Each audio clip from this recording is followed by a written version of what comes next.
So this is a quick video about LAB8, the heat of crystallization using hand warmers. So we did this on January 21st during class 2.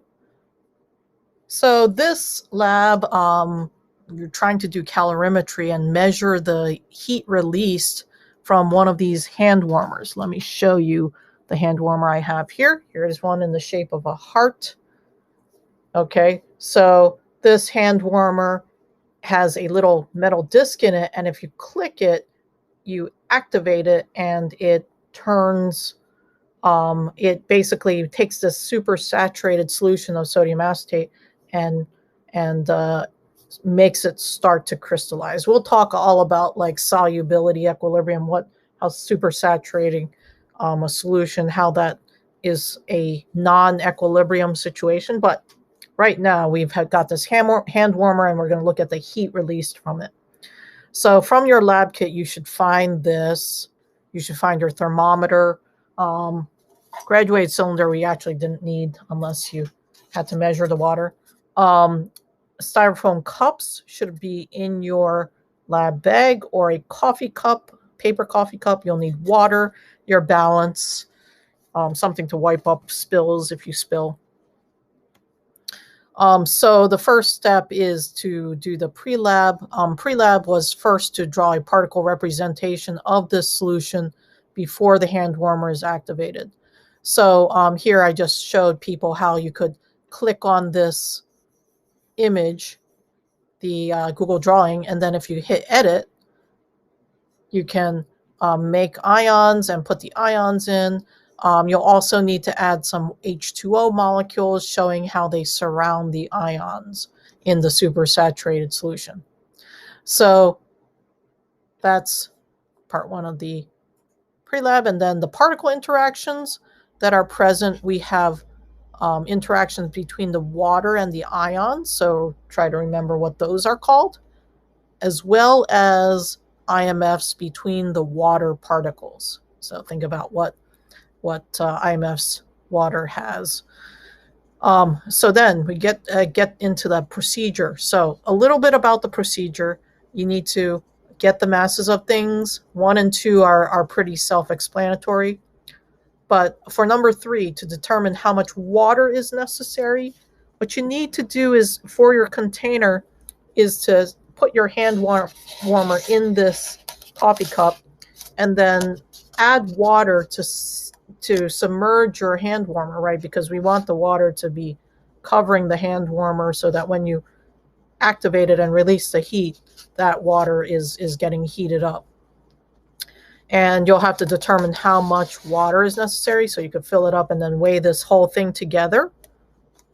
Okay, and then you'll subtract off the hand warmer to get the mass of the water. But other people just took it out afterwards and then measured the water amount again.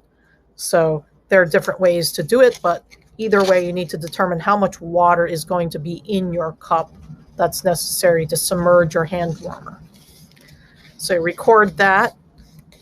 And then in number 4, think about what other things you need to do in order to find out how much heat this hand warmer releases.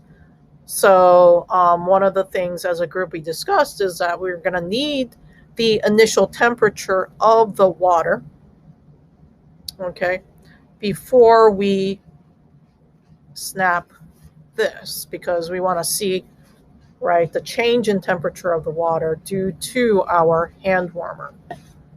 Okay, so write a few steps about that in 4. Everybody was approved by me as I watched. And then below here, you would make a data and observations table showing several things that you're going to collect. For example, here we wrote out, right, we need the mass of the coffee cup and lid, the hand warmer. Depends if you use the lid. Not everybody used a lid. This and our initial temperature of water. And then you recorded some observations as well. So that was the lab, and then the rest was 11 questions for the write-up. And so different things. Number 2, you're going to draw another particle diagram of the hot pack after it's activated, and questions about what the system and the surroundings are, and assumptions, because in a real life calorimetry experiment, right, we do not have an ideal situation, right? There's always going to be assumptions that you have to make. And then finally, other questions about, why does the temperature change? Why does it release heat?